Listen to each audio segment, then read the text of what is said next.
The doctrines that I'm opposed to are predicated on, well, one assumption they're predicated on, it's probably the primary assumption, is that the best way to view history is as the domination of a tyrannical male patriarchy, and that's true also particularly of the West, which is a doctrine I find absolutely unpalatable and historically absurd, biologically ridiculous, and ungrateful, among other things. Who's ungrateful, sorry, in that? Who is being ungrateful? Look at what you have. Right. You live in the best society that's ever been created. You know, I was reading about some Indonesians. I mean, do you mean me as a woman or me as a 21st us. Century person in the world? I mean us, yeah. I mean, I'm incredibly grateful for what I have, but to me the project of politics is... construction of a tyrannical patriarchy. You're grateful for the productions of a tyrannical patriarchy. How does that make sense? Because I think life is good. I think it could be better. That's what being fine. a progressive That's a means. perfectly reasonable proposition. But I guess that isn't commensurate with your claim that you're the beneficiary of a tyrannical patriarchy. Why not? How can it be good if it's the consequence of a tyrannical patriarchy? Tyranny isn't good, is it? I mean, that's the definition of tyranny. Something that isn't good, and yet it's produced all these things that you're grateful for. Like, doesn't that contradiction bother you? Where did what was good come from? I think I'm benefiting actually from a lot of things that I don't support, that are unearned privileges in my life. I think that's absolutely true. Like your job? Like I have a very good job. I had a loving family. Well, I don't think that's going to do the world any good, is it? That's a hell of a fine rationalization for your privileged position.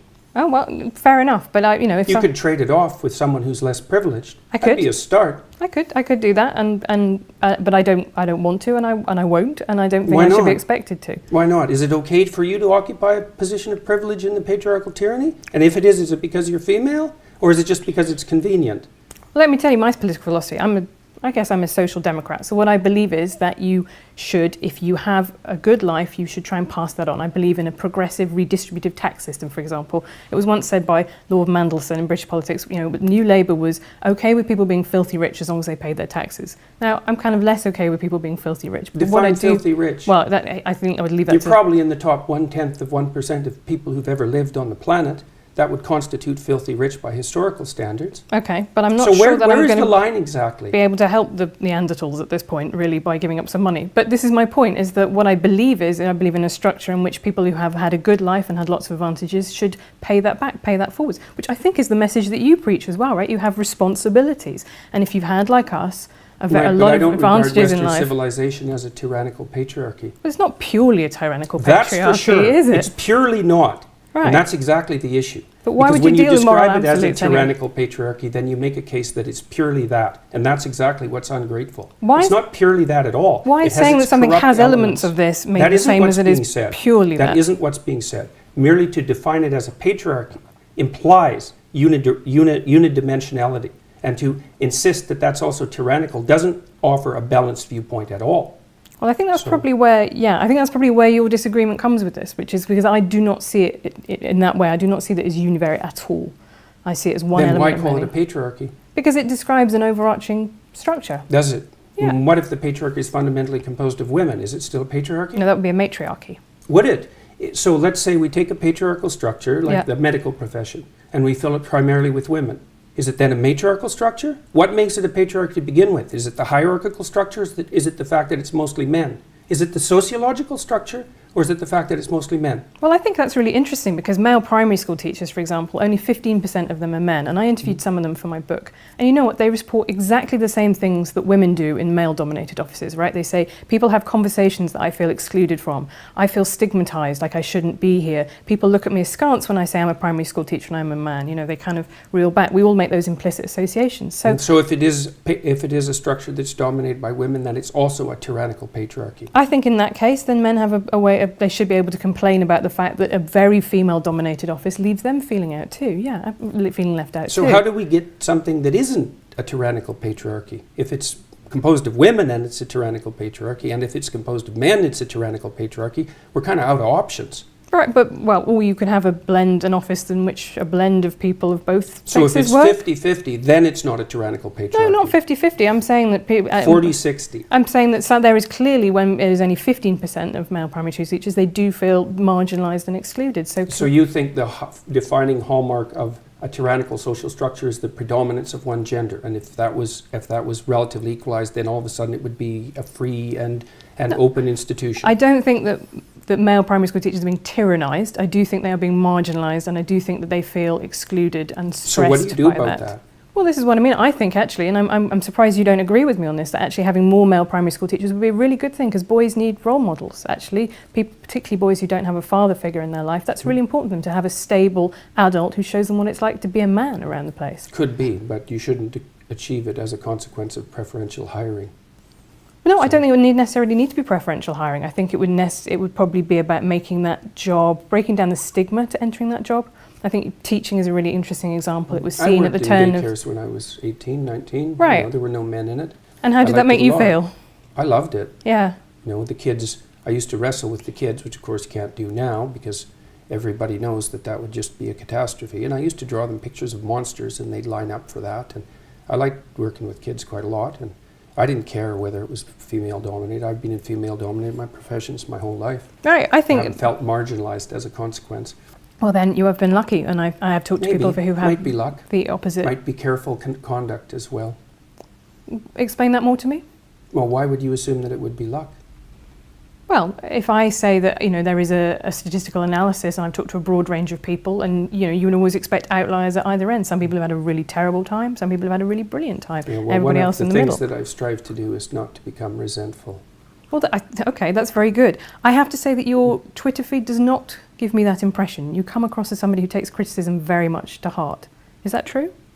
I don't think you have any grounds for that suggestion. I mean, you've seen my interviews online. If I was someone who took criticism at heart, I'd be in a lot more trouble than I am now.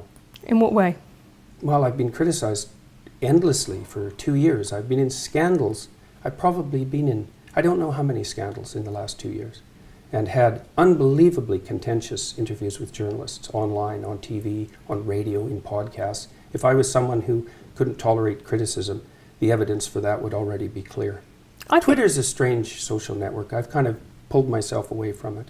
So it's not an easy place to conduct yourself with as much grace as you might.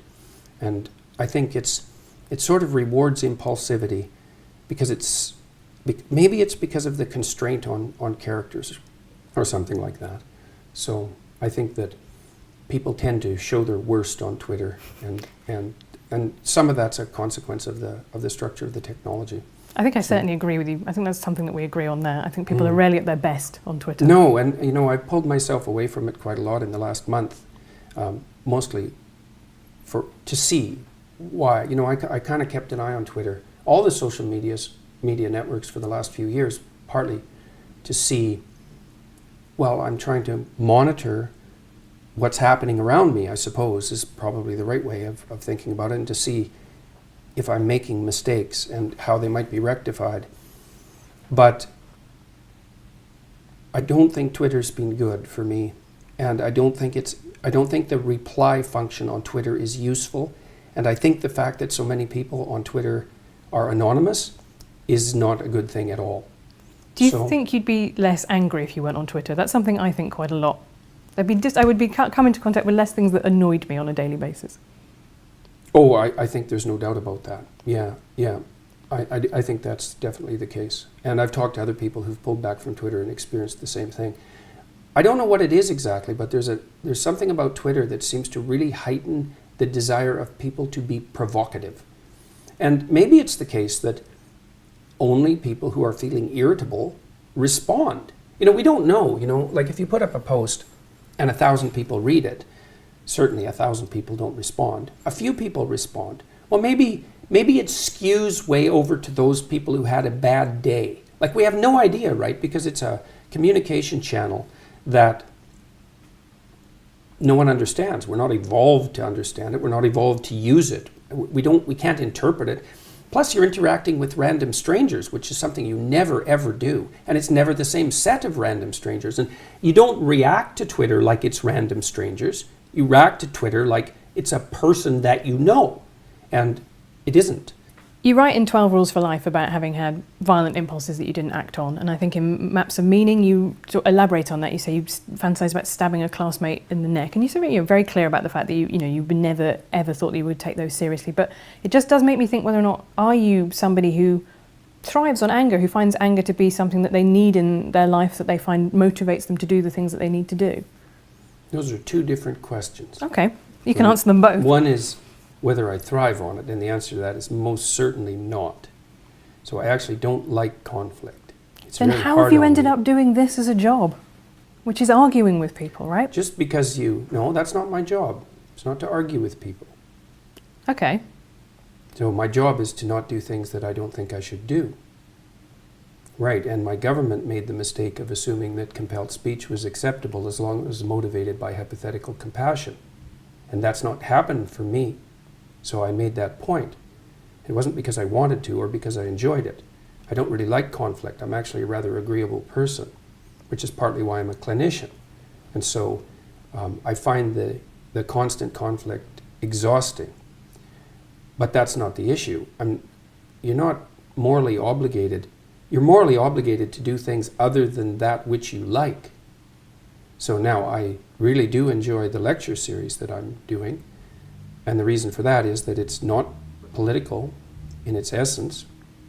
I'm trying to do everything I can to bring people who are trying to develop a vision for their life together and to encourage them to act more responsibly, but not in a finger-wagging sort of way, but because I've come to understand that the meaning that sustains you in life is mostly to be found through responsibility.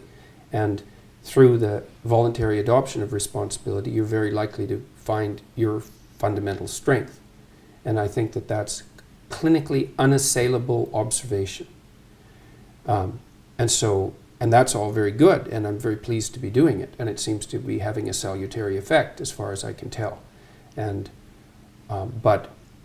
but it's not because I thrive on anger. I mean, you were at my show, two On days Thursday ago? night, yeah. How much anger was there in that? Well, I thought it was fascinating because it was in Long Island. We drove to it and we went past a Lamborghini dealership, a Porsche dealership. You know, this is not a poor area. The audience was, I would say, very as I was surprised how many women there. It was pretty mixed. It was overwhelmingly white. And I thought you talked, you said at the end, this is more incoherent than I normally am. You ranged across quite a range of subjects from, status in monkeys to perception. But the things that the crowd clapped and they applauded where you went, oh, you can't say that, that's a microaggression.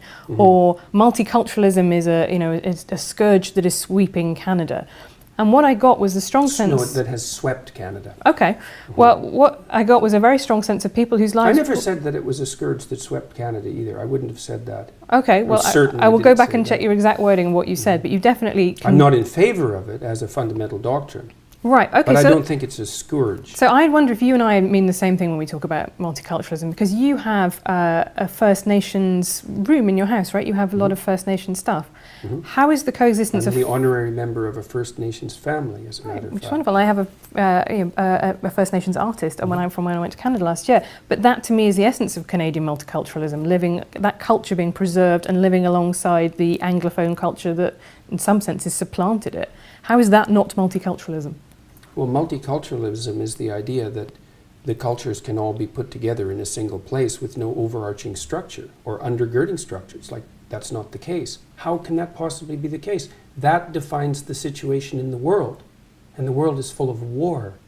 So how can that possibly work? If you're going to bring people together and they're going to exist together in harmony, they have to be playing a game that everyone plays, that everyone knows the rules for. It can't be 10 different sets of rules for different people. That isn't going to work. So it's absolutely naive to believe. If that worked, the world wouldn't be full of war. Well, before we had, multiculturalism, we still did have war. In fact, war is, as Steven Pinker, I'm sure you read what Steven Pinker says, this is the least violent time in human history. So yes, something that's a consequence of the patriarchal tyranny. Well, if you think that the patriarchy's been eroded over the last 100 years, maybe that's what it's down to. Maybe you could give some credit to it for that. I actually didn't say that the patriarchy had been eroded. Well, because you don't believe it exists in the first place. Fair enough. But my definition of multiculturalism is citizenship-based, right? So you can be both Canadian and First Nations. You can be both Quebecois and also Canadian. But that means that everybody in the multicultural milieu is one thing and another. Right. But they're all one thing and another. Yeah. Yeah, well, our Prime Minister said, well, there is no Canadian identity. It's like, well, okay, what is it that unites us? Well, Well, nothing. We all protect our cultures. It's like, well, that leads to war. Okay, Now, it well- doesn't only lead to war, obviously, but unless you have people operating within a shared framework of perception and value, they can't cooperate and compete peacefully. I don't understand how that's even a disputable topic. That's how you organize people. Okay, around a I shared think set of if that's what visions. he said, that's what Trudeau said, that is a dumb thing for the Prime Minister of Canada to say when you are Prime Minister of Canada. I Yeah, you might say that. would agree all right. much more with what Barack Obama said when he said, you know, I'm trying not to make a red states America or blue states America or white America, black America. I'm trying to make a United States America. That to me Yes, is, the Democrats are very good at that. well, they try. Played identity politics for the last 20 years. All they've done is inflame tribal tendencies, as far as I can tell. So he can say that, but it isn't obvious that it's the case. And it's not obvious to me at all that one of the consequences of Barack Obama's presidency was a reduction in racial tension in the United States. No, I wouldn't agree with that either. I think a lot of people found having a black college-educated professor very alarming and threatening to their idea of not themselves enough as of them the dominant group. to stop them from voting for him twice. No, that is very true. But again, It's fundamentally true, right? It's really the crucial issue at hand here. no, but he built a big coalition of white, well-educated liberals and people of colour. I mean, that is the Democrat electoral. Well, how do you explain the rise of racial tension in the United States then? Well, I think it's caused by a lot of things, not least of one of which is the Republican Party inflaming it. You talk about the left playing identity politics. I think the right play identity politics all the time. The right doesn't dominate the universities. No, And but it people dominates. talk, But for Donald example, Trump is president, so and realistically, Donald Trump is hardly a typical Republican. no. I would say that he In accomplished. fact, for most of his life, if I remember correctly, he was a Democrat. Right. I don't think he has Right, any so we're not political. going to blame Donald Trump on allegiance the to- right wing. Okay, but I'm going to say the rest of the Republican Party are also quite happy to play, I would say, white identity politics. They did not dump him as their candidate when he said, Mexicans, they're not sending us their best people here, they're rapists, right? The whole idea of the United States, it said, I think a beautiful thing, all men are created equal, but it meant men, and it meant specifically white men. Women and black people could not vote. The US was founded on identity politics. This is not some new concept that has come along in the last 20 years. The United States wasn't founded on identity politics. Yes, it was. That's absolutely absurd proposition. The United States was founded on the same principles that, what would you say, that played their powerful role through the development of English democracy. And that was nested inside a Judeo-Christian view that fundamentally presumed that both men and women were made in the image of God and that all people had divine value. And it took a long time for that set of ideas to fully manifest itself in the political realm. But to consider that a manifestation of identity politics is, I can't imagine why you would possibly do that. I don't consider that a manifestation of identity politics. I consider having a constitution that says only some people are citizens to be a manifestation of identity politics. Well, what do you think changed it across time? And look, let's get our definitions straight here. You can't lump all occurrences of non-equal treatment into the category of identity politics. Identity politics is a very specific thing. It's really only existed since the 1970s. You can't go back into 1770 and say that the founders of the American Constitution were playing identity politics. They were You playing might say politics that was based on identity. That's my definition of identity that's politics. not the definition of identity politics unless you play fast and loose with the definition. Identity politics is something that's... No one talked about identity politics 20 years ago or 30 years ago. It's a new term. You can't say that people's proclivity to identify with their group is identity politics. That's just tribalism. And that's like, who knows how old that is? 1 million years old. 500,000 years old. And you're going to call tribalism identity politics? Well, that's not helpful. If you want to talk about tribalism, we could talk about tribalism. But identity politics is something that's nested inside a particular political view of the world. It's got a Marxist basis, and it manifests itself in postmodernism. And it emerged in the American France first in the 1970s, and then has swept through the American universities and increasingly the rest of the West since then. That's identity politics. If you want to talk about tribalism, that's fine. I'm not a fan of tribalism, which is why I don't like the identity politics types. And I don't care if they're on the right or the left. I think the right-wing use of identity as the primary marker for human categorization is as reprehensible and dangerous as it is on the left. My problem with the left at the moment, the fundamental problem with the radical left, is that they're hyper-dominant in academia. And that's not good. And that's not my opinion. You can go look at Jonathan Haidt's data and see for yourself. And he's as moderate a person as you could hope to find, and probably less prone to anger than me. And I agree with you. I find a lot of students phenomenally irritating, but I would question how much power they have in contrast to the things that I find more worrying that are happening in the world today, right? Or even the professors, right? Even Look, professors. 20-year-olds don't have that much power, but they're not 20 forever. 10 years later, they're 30.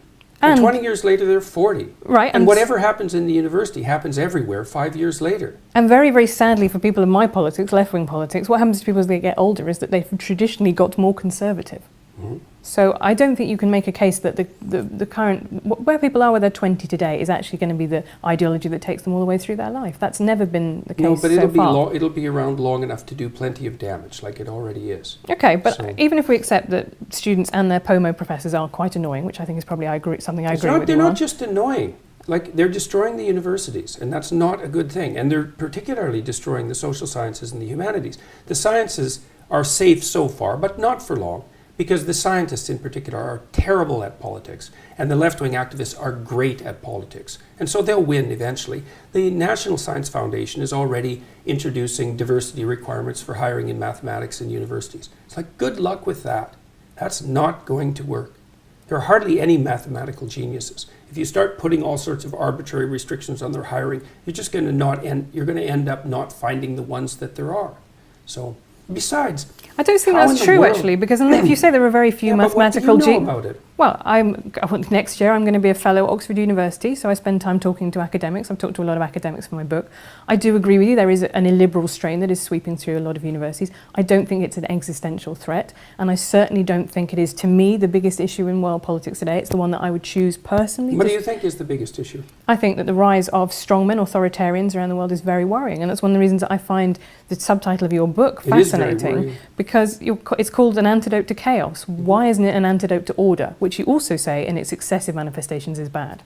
I've said that. Well, you can't write a book about everything. No, but you've specifically chosen Antidote to Chaos. So but why I is also chaos have 300 lectures online, and I talk plenty about the pathology of order in those lectures. Okay, but so I'm just saying... saying... no fan of authoritarian strongmen, that's for sure. Well, that's good, but I do think that the way that you talk about order in the book is something that people will take away from it. Be specific. Okay, so let me think. The way that you talk about natural dominance hierarchies in lobsters. Let's get on to the lobsters. Because I think that the thing that people take away from that is male lobsters compete for female lobsters, and that says something about society now, that men need to be dominant in society. Because if lobsters do it, then there is something that we can read about humans from that too. There's nothing in that chapter at all that suggests that the way that men should succeed in human hierarchies is a consequence of the exercise of power.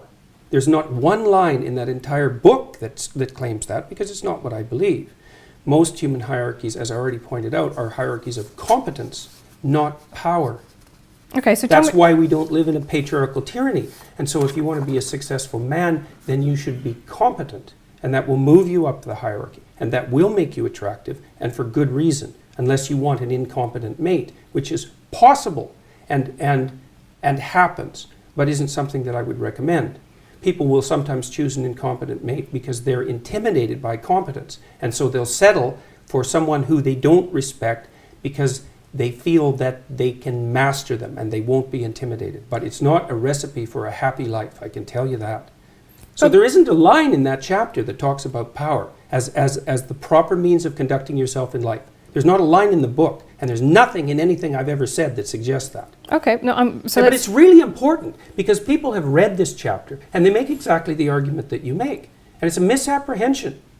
So it's a misapprehension of the book. Okay, but if so many people are getting the same misapprehension, could it be possible... There aren't so many people that are getting it. There's 2 million people that have bought the book, and there's a very small handful of people who have a particular ideological perspective who enjoy developing that perspective because it indicates just what sort of reprehensible individual I am. But it has absolutely nothing to do with what I wrote or what I've said or what I believe. I don't believe that our fundamental hierarchies are based on power. I don't believe that the way that you move up our hierarchies is as a consequence of manifesting power. It's competence. Okay. My big problem with the lobsters is that it's scientifically bollocks. right? It's just you cannot read across from lobsters and what they do to what humans do. Of course you can. That's why serotonin works on lobsters. But it works in two different ways. So serotonin makes lobsters more aggressive. It makes humans it makes them less more dominant. aggressive, right? That's what happens. That's not right. That Serotonin makes human beings more dominant but less aggressive. And the only reason it makes them more dominant is because they're less irritable and they're less defensively aggressive. So it's not bollocks. I know my neurochemistry. So if you're going to play neurochemistry, let's go and do it. Okay, well, you say antidepressants work on lobsters. Yes, they do. They make a lobster that's been defeated in a fight more likely to fight again. That's not the same mechanism that happens in humans, because Yes, lobsters it is. It's don't the get same depressed as the way that humans are. I think you're anthropomorphizing into a ridiculous degree. These are creatures that urinate out of their faces. I think that the fundamental issue among knowledgeable animal behaviorists is that anthropomorphization with animals is generally the appropriate tactic unless you have reason to doubt it, which is because there's continuity between us and animals rather than discontinuity. And the idea that the anthropomorphization of animals is inappropriate is something derived from 1950s behaviorism. The highly trained affective neuroscientists and people who study motivation and emotion as well as neurochemistry know perfectly well that there is biological and behavioral continuity across the animal kingdom and way down into the kingdom as well, which is exactly why I chose lobsters, to indicate that there is so much continuity in the systems that allow us to estimate status position that we share it with creatures that are 1/3 of a billion years old. And the reason that I made that argument was to put paid, at least in part, to the absurd Marxist proposition that hierarchical structures are a secondary consequence of Western civilization and free market economies, which is as preposterous a perspective as you could possibly develop about anything. Hierarchies are 1/3 of a billion years old. You can't blame them on the West or men or capitalism. And we're wired for hierarchical perception in ways that you can hardly possibly imagine. Even our ability to rank order a set of objects seems to be tightly linked to our ability to assess the relative status of people in our social milieus. So, and the biochemistry is very, very similar. And the reason we know that is because most of the drugs that are used on people are first tested on animals. Now, it's not often animals as primitive as lobsters, but it is plenty. So a lot of what we know about neurological structure, for example, is a consequence of studying the flatworm, which is a much more primitive organism than the lobster. Continuity is the rule. Okay, so what can we learn from killer whales that live in matriarchal pods, often led by a grandmother, someone who's been through a menopause? Why isn't that an example that you've picked to talk about in the book? It's because lobsters say the thing that ideologically you want to talk about, which is your belief that there is a kind of Marxist ideology sweeping. How do lobsters say that? The point that I was making with lobsters, I just said what it was. That hierarchies have been around for a very long time. But who genuinely, really, today is arguing, apart from maybe 3 mad Marxist academics, that there is no such thing as hierarchy? Hierarchies They're not arguing exist. that there's no such thing as hierarchy. Or there should be no such thing as hierarchies. Oh, there are plenty of them are arguing that. Really? Because I see that almost never in the wild as an argument. I see people think that hierarchy should be based on merit and they should be more equal. What do you think the demand for equality of outcome is if it's not an attempt to flatten hierarchies or to eliminate them? What else could it possibly be? And you don't think the neo-Marxists and the postmodernists think that hierarchy is a social construction? Like, you're not talking about the same people that I know, right. That's for sure. Everything's a social construction for the social constructionists, including hierarchies. But I just don't think that is a very widely held view in the world. It might be among liberal arts universities. 20% of social scientists identify as Marxist. Where's that statistic from? Look it up in Haidt's work. Okay. I'm interested. I know. I've checked it out quite carefully. Yeah, but it's a perfectly valid statistic. I don't have the reference at hand. Yeah. So it's 1 in 5. Okay, and the number of conservatives, or even liberals for that matter, in the social sciences and humanities is not only vanishingly small, but getting smaller. And you think the social constructionists believe that hierarchy is built into biology? They're not very good social constructionists if that's what they believe. And the postmodernists and the neo-Marxists are radical social constructionists because they wouldn't believe that human beings are infinitely malleable and that we can be recreated in whatever image the ideologues might want to recreate us in if they didn't think that. And it's much more prevalent than you're admitting. I mean, there isn't a competing position on campuses except among the evolutionary biologists and the evolutionary psychologists, let's say, and they're under complete attack They're certainly next on the chopping block, as far as I can tell. I've been warning them for the last 2 years. Social constructionists don't like evolutionary psychologists, and they don't like biology. And I really don't understand why, except that it interferes with this idea that human beings are infinitely malleable and stops them from being able to blame hierarchy on the West. Look, if you're really concerned about the poor, as a social democrat, let's say, the first thing you should do is abandon your presupposition that the dispossession produced by hierarchies is a consequence of the patriarchal structure of the West. It's a way deeper problem than that. So there have been people who've been dispossessed forever, way before capitalism. Okay, I think I would agree with that. So if it is a way deeper problem than that, how do you tackle it? I don't know.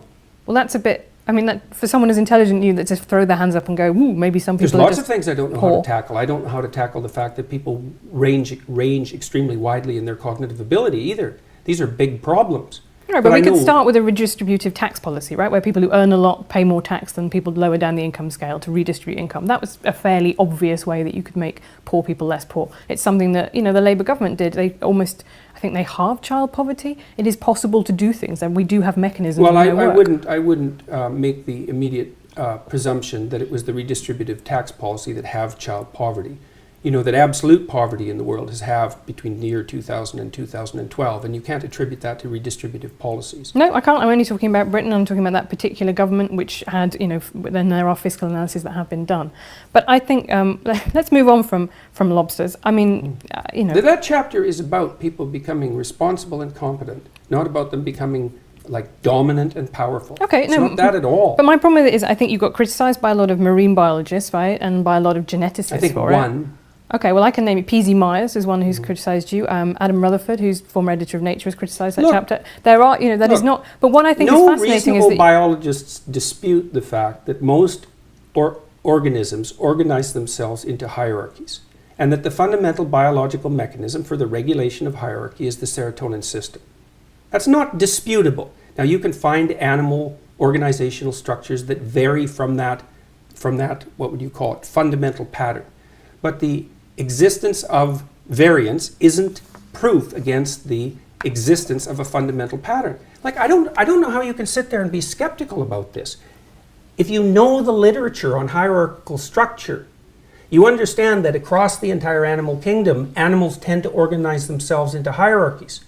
But and that the neurochemistry but very of the different types of hierarchies, right? So well, there's a pattern. That's why we know they're hierarchies. Right. Yeah, but like you say, the pattern as if that, you know, the hierarchy is the pattern. Right. Okay, and that's fine. So chimps have one very obvious social structure, and bonobos have another. It's not one. as different as people have made it out to be. No. The bonobos are a lot more violent than the and they're not hippie monkeys, right? Observers of the bonobos have admitted. Okay, but nonetheless, you say that as if those little details don't matter, as if there can't be such a thing as a hierarchy that is much worse than another hierarchy. That's my problem with it. I'm not saying that at all. There's clearly hierarchies that are worse than other hierarchies. Right. Baboons have terrible hierarchies, for example. And tyrannical hierarchies aren't my cup of tea. Right. That isn't the point I was making. No. The point I was making was that hierarchies can't be blamed on capitalism or the West. They're built into our biology. The neurochemistry is so old that we share it with crustaceans, so that's 1/3 of a billion years, which is the proof that hierarchies aren't a recent construct. If proof like that needs to be provided,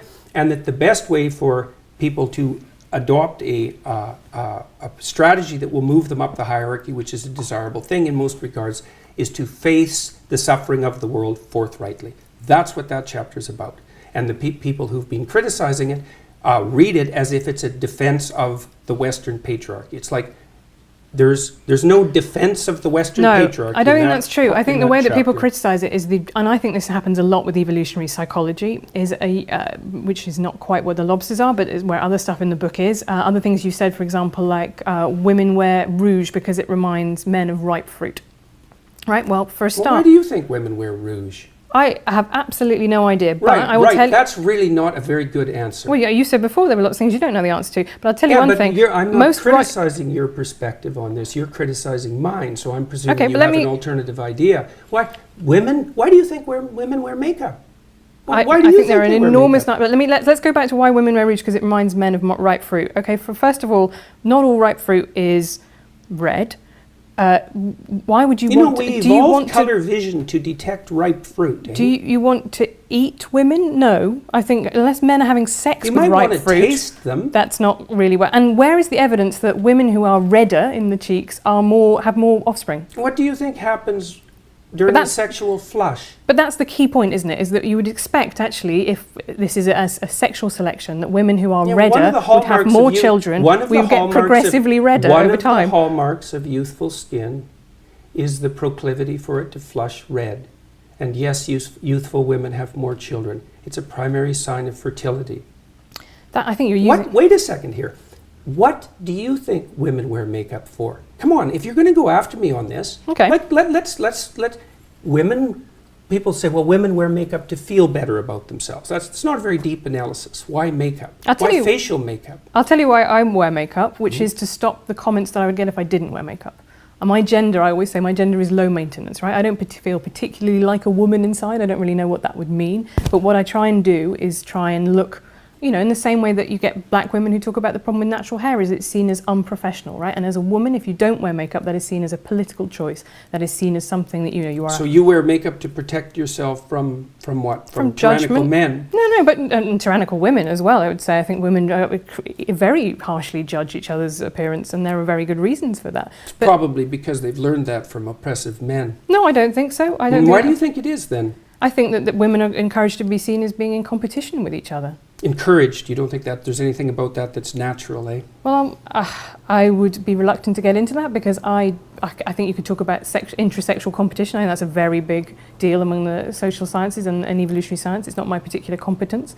But yeah, my conception of the patriarchy is not that men are beastly to women. It is that there is a structure in which women participate too that overall privileges and benefits men in order to control female reproduction. And I think those are two very different things. I'm married. Modern marriage has a lot to recommend it. I do also think it is a patriarchal institution. It is literally... Of course you think that. Well, because you think virtually everything that occurs in our society is a patriarchal institution. And it's easy to think that because then you only have to think one thing. You have a one thing answer for everything. You could let it's part of the patriarchal institution. I don't think you're obeying the rule that says maybe treat people as if they have something worth hearing. So I'm not making a case for the patriarchal tyranny. And I don't think you are either. I think that you're making a case that's like a universally cliched case for the patriarchal tyranny. I don't see too much of you reflected in your articles at all. Why do women change their names on marriage traditionally? I don't know exactly. Why do you think they do? Because it was to symbolize the transfer of their ownership from one family to another family. That's why in The Handmaid's Tale you have off Warren, off Glenn. Oh God, Margaret Atwood. Well, she was just about devoured by the feminists last year, so that was something interesting to observe. I think she made a very good point. She wasn't devoured by all feminists. I'm a feminist. I thought what she said about due process in cases like that is perfectly reasonable. Mm-hmm. Well, many people didn't. No, but then, you know, guess what? This is on the internet. You can find someone who disagrees with pretty much anything. Mm-hmm. But so why do you think women change their names when they get married traditionally? If it's not about transfer of property ownership traditionally? I don't know if I have an opinion about that. The specific reasons for that, I'd have to look into it for a fair amount of time before I decided it, but I certainly wouldn't boil it down to a unidimensional argument about the ownership of women by men. So, okay. I mean, the part of the problem too is with this sort of discussion is that it's, and this is why I consider it a manifestation of ideological possession. It's predictable. Well, that's what knowing your stance on. But having a coherent ideology does mean that it is predictable because you don't need an ideology. It is one logical thing that flows from another, and all those pieces tessellate together. So what I find very interesting about your thinking, I find it quite slightly baffling, is that I don't really see how all the pieces fit together.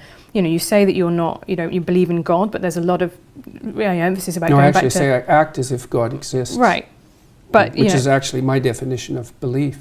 Okay, but that then doesn't, to me, tessellate very obviously with your insistence that we know actually it's just about pure science and there's not a, because I can what insistence that it's just about pure science? Well, I wrote Maps of Meaning. There's no insistence in that it's just about pure science. Okay, but you make appeals to science. What I mean is, different. You make appeals to science all the time. You say, well, this is what the literature says, and the trouble with God is that ultimately you can't say this is what the literature says. There is no literature. Which is why I don't say anything about the scientific status of God, apart from what can be experienced maybe under certain conditions of what would you call chemical-induced mysticism, which seems to be something that you can say something scientifically about. But I see that there's two different realms, right? There's a realm of values and a realm of facts. And in the realm of facts, science reigns supreme. But it doesn't in the realm of values. You have to look elsewhere. That was what the humanities were for, before they got, what would you say, hijacked by ideologues. And you know, the idea that something should be consistent, you were talking about the necessity for consistency in ideology. It's like, I'm not hearing what you think. I'm hearing how you're able to represent the ideology you were taught. And it's not that interesting because I don't know anything about you. I could replace you with someone else who thinks the same way. And that means you're not here. That's what it means. It's not pleasant. So you're not integrating the specifics of your personal experience with what you've been taught to synthesize something that's genuine and surprising, and engaging in a narrative sense as a consequence. And that's the pathology of ideological possession. It's not good.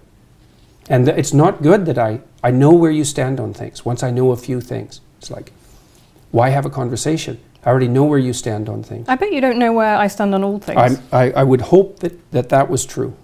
Okay, let's talk about transgender issues. That's fun. What do you think I think about transgender issues? I suspect that you think that gender expression, gender identity are fundamentally social constructs, but I could be wrong. No, I believe that there are definitely some biological differences between the sexes. We've observed them. I do believe that gender is a hugely powerful social structure that we've built on top of that it is largely, but not entirely, socially constructed. I think when you look back through the history, you know, biological differences have consistently shrunk, like we were talking in the 18th... They haven't in Scandinavia, they've magnified. Okay, but we were talking in the 18th... That's actually an important exception because Scandinavia has gone farther than any other area, the Scandinavian countries, in establishing egalitarian social policy. And the differences in interest and career choice and personality between men and women have grown as a consequence, not shrunk. Which is exactly the opposite of what the social constructionists predicted. But also just suggests that they're malleable, actually, rather than fixed. Well, of course they're malleable. No one would ever suggest otherwise. Right. So that's what I mean. So I think they're not malleable in the direction that the social constructionists presumed. As you flatten out the sociological landscape, you maximize the biological differences. No one saw that coming. And you might think, well, it's a handful of right-wing scientists who are pushing that. It's like, no, it's not. It's mainstream psychology, and there aren't any radical right-wingers in mainstream psychology. And everyone who discovered that was absolutely shocked by it. And these papers have been cited by thousands of people, and they have tens of thousands of subjects, and they've been done on virtually national level samples, cross-culturally. But I also think the behaviour in Scandinavia has changed. For example, a lot more men take paternity leave now that there is a portion that is reserved purely for men. That doesn't seem to be making them wildly unhappy. So I think that there are definitely behavioural things that are susceptible to nudges by society, by government and by the state, and that do change the way that people behave. Mm-hmm. Yeah, that seems so we can kind plausible. Of meet in the middle on that one. We know that people can be educated and that we can develop as a consequence of learning. That's certainly not a disputable proposition. And I also believe that there is no evidence for gender identity in the way that it is used as an idea of a soul. I think that that's the way that it's often used to me. By who? By transgender activists. Yes, well, they talk about having a female soul, and that to me seems strange. I don't see how you can... Something like biological determinism. Right. Mm-hmm. It's one of the things that's so perversely amusing about these sorts of arguments is that, well, but I attribute it to the lack of demand for logical consistency as a consequence of postmodern thinking. You can believe one thing when it's convenient in one situation and another thing when it's convenient for another. So we're in the perverse position where if you're a man born in a woman's body, that's biologically determined. But if you're a woman born in a woman's body, that's socially constructed. It's like, okay, good luck with that theory. Right. I don't believe you can be a man born in a woman's body or a woman born in a man's body. What I believe is that there are some people who feel alienation towards their bodies and they want to remove body everybody parts. Feels that. Right, but they feel it to such an extent that clinically the best treatment for them is to transition and live as if they were the other sex. Yeah, well, I don't think that there's any evidence that that's clinically the best treatment. We certainly don't know enough to make that presupposition, and I think we're playing with fire assuming that that's the case. The long-term outcome studies certainly don't demonstrate that. So it's not So I would make a very big distinction there between adults and between children. I think that would be a good distinction to make. Right, yeah. but I think we are very quick to diagnose and treat children in a way that I find, and not waiting for the research, and that I find concerning. Yeah. So, yeah, well, the lawsuits will put an end to that in about 15 years. So there's one place that we have found from which that is something that gets me a lot of hate, right? I'm sure it does. A turf and a bigot for that. So right. I don't think that's something that you would have been able to predict, that I think, because that is not now the orthodox feminist position. I agree completely. Oh, isn't that good? So congratulations. We've all learned something. Mm-hmm. I just wanted to talk quickly about Me Too movement. Mm-hmm. Tell me your reaction to what's unfolded over the last year. I won't put words in your mouth. You tell me. Well, there's certainly no shortage of evidence for reprehensible sexual behavior on the part of people who can use power to get away with it. So that's not so good. The Me Too movement, I suspect it probably did some good things and some terrible things. So I would say that there's a dangerous proclivity to abandon the concept of the presumption of innocence. So in university campuses, for example, we're moving towards a preponderance of evidence model. I'm not very happy with that model. I think that's a very big mistake. The presumption of innocence is nothing short of a miracle, and we abandon it at our extreme peril. So I'm not happy with that. I think the believe the victim idea is something that only a fool could conjure up, because it opens the door to unbelievable opportunity for manipulation. I think that I would disagree with you slightly on that, because I think what that means is what people are arguing for is don't instantly dismiss or disbelieve the victim, right? Which is a very different. No, that's partly what they're arguing for. There's plenty of people who are arguing for the fundamental attitude to be believe the victim. So some people are arguing to not automatically disbelieve the victim, which is a perfectly reasonable thing to argue for, but that isn't where it ends. So okay, climate change. I saw you posting a link to a study suggesting that a lot of the way that it's talked about has been overhyped. What are your beliefs about climate change? Well, I spent a lot of time. I don't really have beliefs about climate change. I wouldn't say. I mean, I think the climate is probably warming, but it's been warming since the last ice age. So I don't know. But it's exactly dramatically accelerated even in the last couple of decades. Maybe. Mm-hmm. And possibly. It's not so obvious. I spent quite a bit of time going through the relevant literature.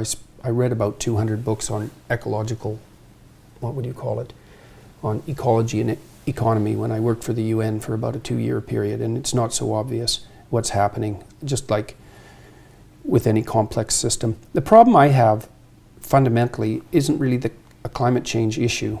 It's that I find it very difficult to distinguish valid environmental claims from environmental claims that are made as a, what would you call it, secondary anti-capitalist front, essentially. So it's so politicized that it's very difficult to parse out the data from the politicization. So I saw there was a line in 12 Rules which says people stricken with poverty don't care about carbon dioxide. Yeah, that's definitely the case. And I think that's not an unreasonable point to make, because you think about Maslow's hierarchy of needs, right? People, if you can't eat, then actually you can't really worry about what's happening in 50 years to the planet. However, I don't think that's a reason not to tackle climate change, because those same people in the global south... It's partly a reason. Is it though? Because people in the global south... coal-generated plants stop people from starving. So yes, it's partly a reason. And it's certainly the case that making energy more expensive, obviously, makes things more difficult for poor people. So yes, it's definitely an issue. And I would say, it's kind of a conundrum for those on the left. It's like, what's it going to be? Clean air or hungry people? Think, well, we don't have to choose. It's like, okay. Or renewable energy, or... Oh, good luck with that. Or nuclear power. I'd be fine with more nuclear power stations. Yeah, well, it doesn't look like we're moving in that direction very fast. No, but that is a solution. Well, it worked for the French. I was fascinated. David Attenborough is something kind of close to a national religion in Britain. So there's a bit where you say population control advocates like him, you compare them to Eric Harris, one of the Columbine killers. Why then is it virtuous to propose that the planet might be better off if there were fewer people on it? And I found that completely boggling, that you have elided their population control through people not being born and the mass slaughter of people who are already alive. It's the motivation that I question. Right, tell me more about that. Well, what kind of statement is the planet would be better off with fewer people on it? First of all, there's an easy solution to that. You could leave. Unfortunately, much to the best efforts of Elon Musk, that is not yet an option permanently. Or do you mean No, that committing isn't what I suicide? mean. That's what I meant, yes. If you're very concerned about your carbon footprint, there's a very fast solution to that. So, and I think it's disingenuous to, well, it's the other people, or maybe it's the people who haven't been born yet. It's like, this is also the problem I have with much of the environmentalist movement, is there's a powerful stream of anti-human sentiment that motivates it, and masquerading under the guise of virtue on a planetary scale. It's like, could be. I mean, it's not like we're not fouling our own nest, you know. But that's why I'm fascinated by where you come from, is because the book, you know, is so much about things being in balance and harmony, right? And order and chaos outweigh each other. Well, what overpopulation has done is got to the same Who says we have overpopulation? Well, I think that it's very difficult to see under the current model of fossil fuel-based capitalism. Sorry to use that word. I know it upsets you. But that is what you until would think. until we've run out, when we run out of fossil fuels. Yeah, that's not going to happen. Well, it will happen. Yeah. Because there is people have been saying that's going to happen for 50 years, and now the United States is a net exporter of fossil fuel. Right. And so no one saw that coming, did they? But it happened. And you're right, that might be the case, but at the moment I would say that, you know, China is putting up new coal-fired power stations, you know, by the bucket load. Yeah. It is entirely possible that the stuff that the developed nations did, that now developing nations did, you know, and now doing to make themselves they'll get richer. concerned about clean air when they get richer. That's what the data indicate. Once you get GDP up to about $5,000 per year, people start to become concerned with environmental issues. So if we make people rich fast enough, I don't think so. It'll happen too late for some things. It looks like we're going to top out at about 9 billion. I think we can handle that. I think probably one of the problems that'll beset us in 100 years, assuming there are even creatures like us around in 100 years, is that there'll be too few people, not too many. You know, the projections top out at about 9 billion. It's only 2 billion more than we have now. There's every reason to assume that we can cope with that, especially given the rapid decreases in poverty around the world at the moment. There's a bit of a bottleneck. There'll probably be some more extinction. What we're doing to the oceans by overfishing doesn't seem very smart, but we've only been aware of our role as planetary stewards since 1960, I would say, and we're not doing too bad for people who just woke up to the fact that we're actually a planetary force. And I don't think that we're overpopulated. I think all the arguments that all the people who made those arguments in the 1960s, like Paul Ehrlich, I think he wrote The Population Bomb, predicted mass starvation by the year 2000. He was absolutely and completely wrong. No, we've been very lucky with things like golden rice, for example, and genetic engineering of crops. I think that's... Yeah, it's not luck. No, it is. I agree. There, you know, human ingenuity is a huge part of that, definitely. Right. Well, and more people, you know, more ingenuity. You know, and Bjorn Lomborg, who I really admire, this skeptical environmentalist who's actually gone a very long ways to trying to figure out what we could do at a planetary level that would actually be useful and productive. His research has indicated the best possible investment isn't carbon tax, it isn't cessation of utilization of carbon-based fuel. It's probably investment in early infant care around the world, especially in developing countries. Seems right to me. He's done the analysis very carefully. One more area that you've talked about that's caused controversy is gay parenting. You said the devil is in the detail and you want to see more studies on that. What do you think might be the adverse effects of having same-sex parents? Well, I don't think we know what modeling is optimal for children. That's really the issue. I mean, I suspect that 2 parents are better than 1. Suspect, right? I don't know. 1 parent is definitely worse than 2. We know that. But we don't know what exposure to role models, say, is necessary for the continuity of maternal behavior or for the adoption of functional gender roles. We don't know any of that.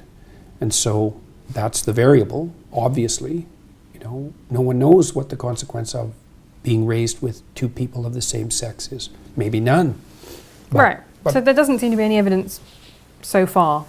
That's all the literature review suggests that there were a couple that showed problems, but they were in coupledoms that had already broken down, right? So there is no evidence. Maybe there will be some found, but at the moment there is no evidence that there is any problem with having gay parents. I never said there was. Somebody asked me, I believe it was a question like, if there was a problem, what would it be? It's something like that. No, I mean, you can make a very strong conservative case for gay marriage, I think. I mean, not that I would necessarily be motivated to make a conservative argument. David Cameron, our former Prime Minister, said, I support gay marriage because I'm a conservative. Yes, right. So, you know, it's obviously homosexuality it's been around forever. Well, so what's the appropriate social response to that? Well, conceivably, bringing as many people as possible into something approximating the same game. I think you could make a reasonable case for that. What's the consequence of that for children in those families? I don't know. I mean, what I would say is, well, the obvious risk is that there's no one of the opposite sex around. I mean, it doesn't take it doesn't take the perception of genius to come up with the observation that that might be a problem. Now, maybe it's not. And my suspicions are there's probably far more relevant problems with regards to what happens to children that isn't good than that. Right.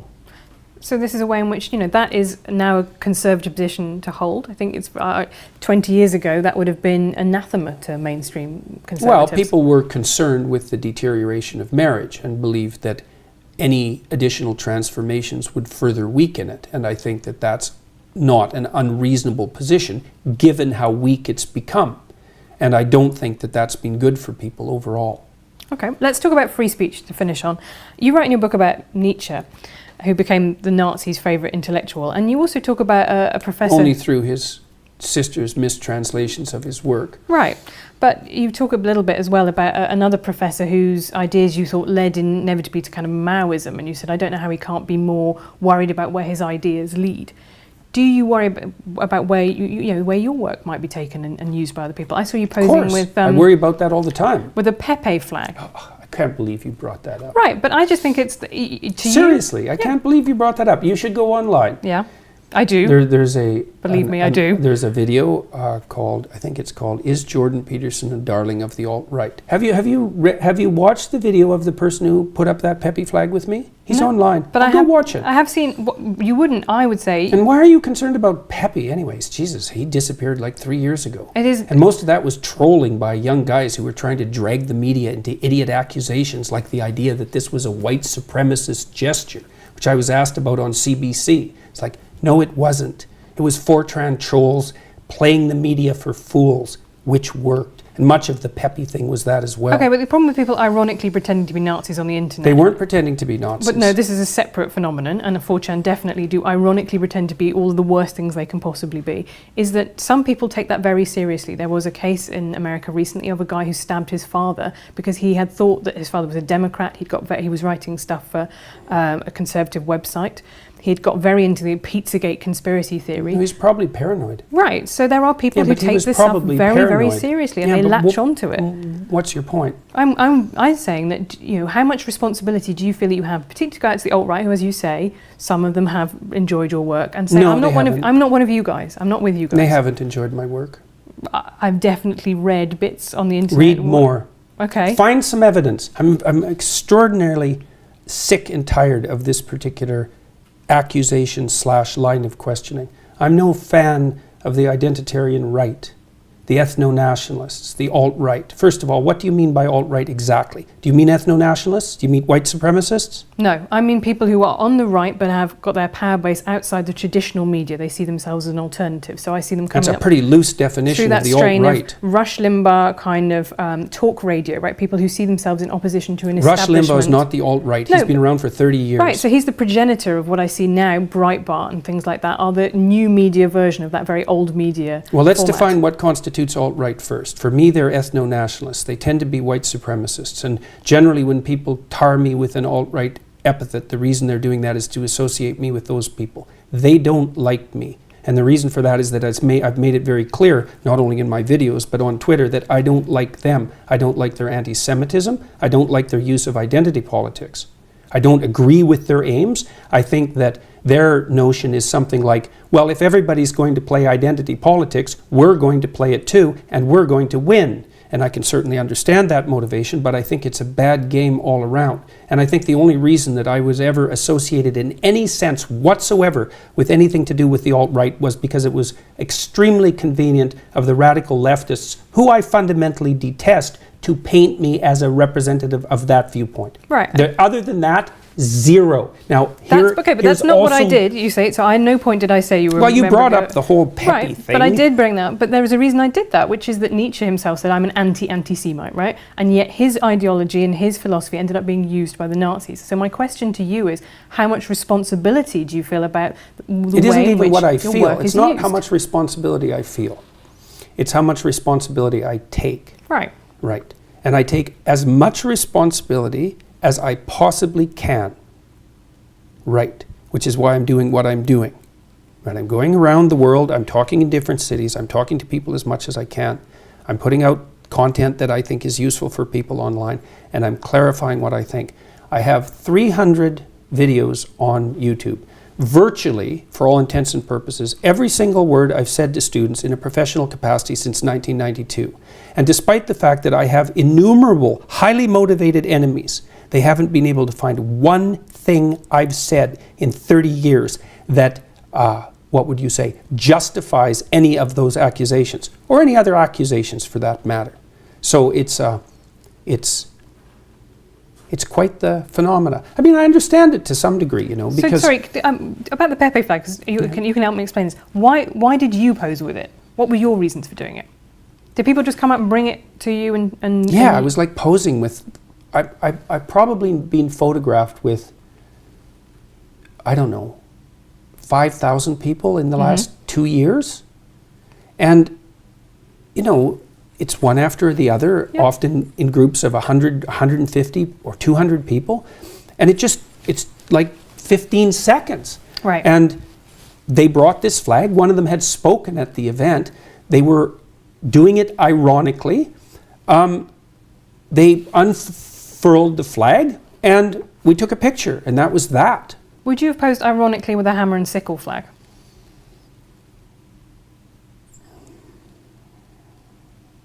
I don't know under the circumstances what I would have done. I have all sorts of Soviet art in my house. Right.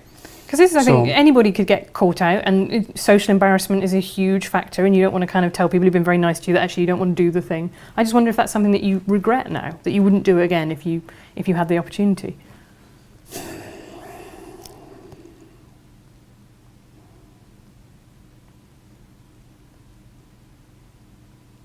Well, I don't think it did me any good.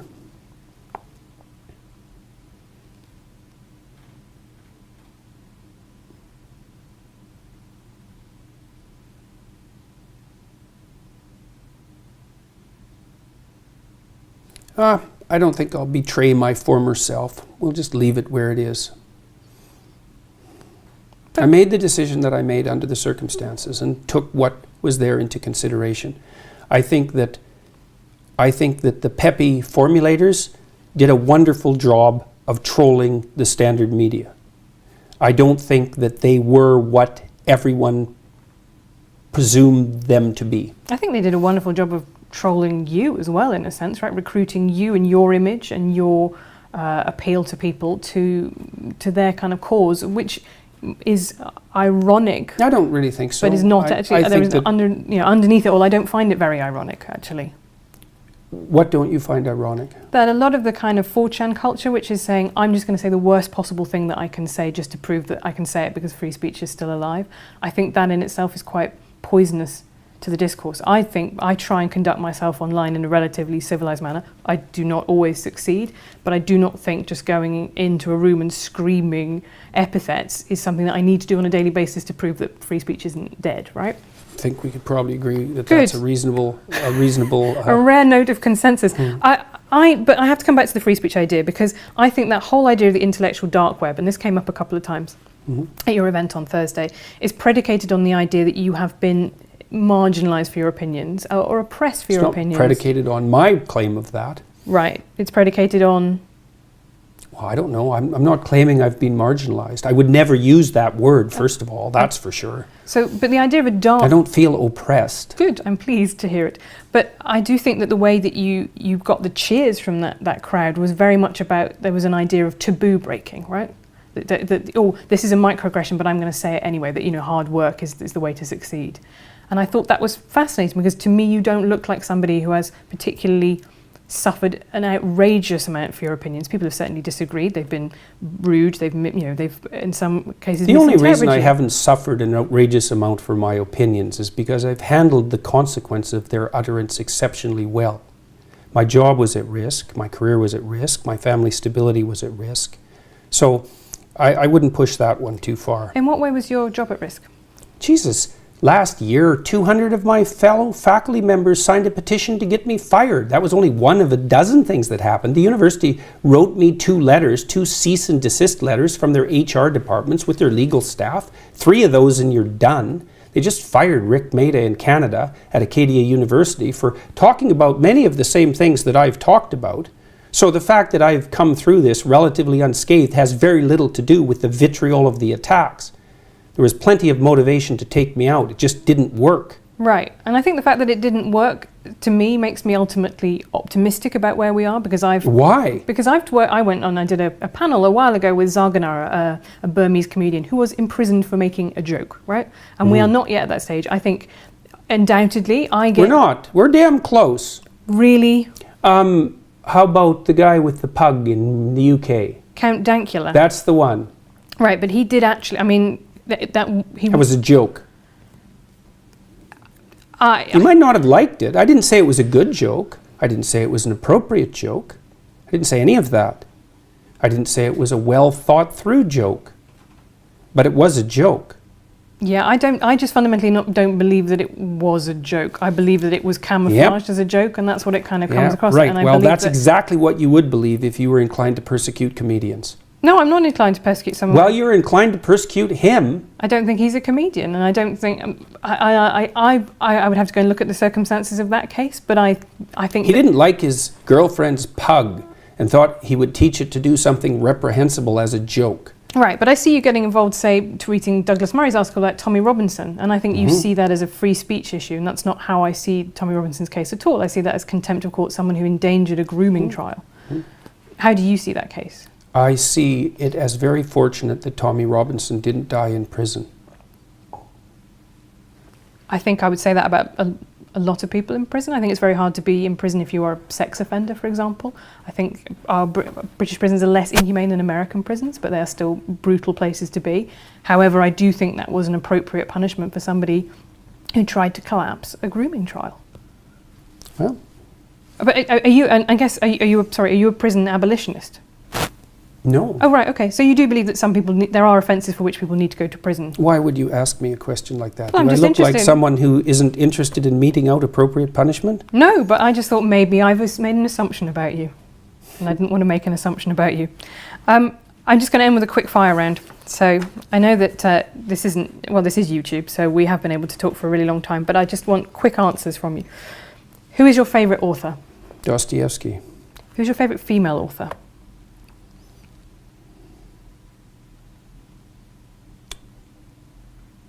Margaret Lawrence, I think. I don't know her. She's a Canadian author. Kind of an antidote to Margaret Atwood in my estimation. Okay. When did you last cry? Oh God, who knows? Last week, probably. Who is your smartest opponent?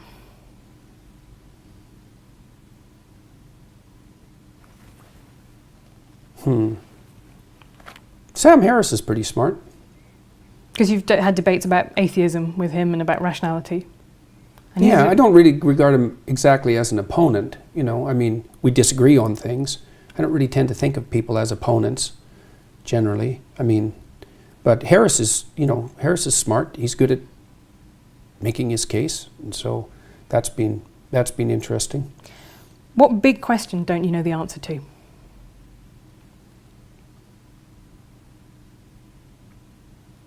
What big question don't I know the answer to? Oh God, that's a tough one. There's so many of them.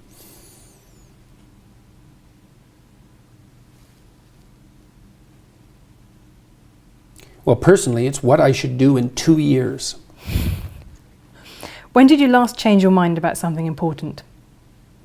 I'm changing my mind about things all the time. But Every time I do a lecture, I change my mind about something. But something important, something big. Oh, well, I can tell you. I mean, one thing I've learned in the last 2 years is that I think I overestimated. There's an obesity epidemic in North America, perhaps throughout the Western world. I think I overestimated the degree to which that was a consequence of a sedentary lifestyle, and overestimated the degree to which a lack of discipline was contributing to it. I think much more now that it's an illness. Well, those are two different things though, aren't they? Discipline is self-control and illness is something out of your control. Well, let's say you're overweight, you should exercise. Mm-hmm. It's like, well, actually the evidence that exercise will thin you down isn't that great. And maybe the reason that you're not exercising is because you're ill, not that you're ill because you're not exercising. So I have a lot more sympathy for the hypothesis that the obesity epidemic is actually a consequence of an illness, of a broad scale. Illness isn't exactly right. It's a dietary problem, fundamentally. And there are deep causes for that. Are you still eating your all beef diet? Unfortunately, yes. Really just beef? Not, can you have like ketchup on it? Nothing. Right. Yes, it isn't something I would lightly recommend. It's a little hard on your social life. It makes traveling quite difficult, and it's dull as hell. But what has it done for you? Well, I lost 50 pounds in 7 months. I stopped snoring. I had some autoimmune conditions that seem to have gone away. I'm not taking antidepressants. My mood isn't perfectly regulated, but I'm under a fair bit of stress, so that might have something to do with it. I sleep much less. I can work more. Imagine I your don't have arteries GERDs. might not be in great shape. I don't think there's any evidence that I don't think we have any idea what causes arteriosclerosis. I think all of the dietary knowledge we have is rubbish. And partly because it's unbelievably difficult to do proper dietary studies. You can't do controlled studies. It's all correlational, and there's so many variables. I think the correlational studies are useless. So also this all meat diet, this all beef diet has apparently cured my daughter. So, who had juvenile rheumatoid arthritis? Well, that was the original diagnosis. Then it was idiopathic, which means we don't know what the hell's causing it. Yeah, but she's completely symptom-free. So that sort of thing makes you sit up and take notice, because it doesn't make any sense. When was the last time you lied? Because the book says no lying. Do you still lie? Everybody lies. As Dr. House himself told us. Mm-hmm. What is most important? But I'm pretty damn careful about it. What is most important to you in life? Not being stupid. How would your life... Not making foolish mistakes. Not being incautious. Yeah. That's tough on yourself. Life's tough, man. Right. How would your life have been different if you'd been born female? Multiple orgasms. It's not a bad one. What's your biggest regret? That I didn't take advantage of the opportunity to learn to play the organ when I was 7. If that's your biggest regret, that's going to be a great deathbed, because that's... Yeah, well, that's I would have liked... It would have been better for me if I would have been a better musician. And finally, how would you like to be remembered?